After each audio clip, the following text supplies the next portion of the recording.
یہ رمضان مبارک کا مہینہ یہ بندہ مومن کی پریکٹس ہوتی ہے، اس کو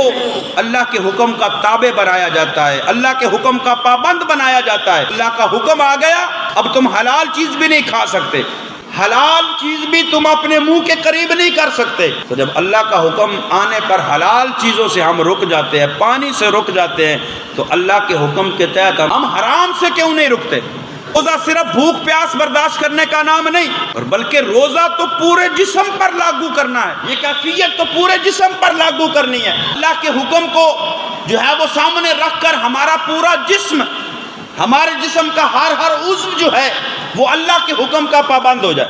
نبی کریم صلی اللہ علیہ وسلم نے ارشاد فرمایا اذا صمت فلیصم سمعک، فرمایا جب تم روزہ رکھو تو روزہ صرف یہ نہیں کہ اپنا منہ بند کر لو، روزہ صرف یہ نہیں کہ تم کھانا پینا ترک کر دو، روزہ صرف اس چیز کا نام نہیں صبح سے لے کر شام تک تم بھوک اور پیاس برداشت کرو، نہیں، فرمایا اذا صمت فلیصم سمعک، فرمایا جب تم روزہ رکھو تو پھر اپنے کانوں کا بھی روزہ رکھو۔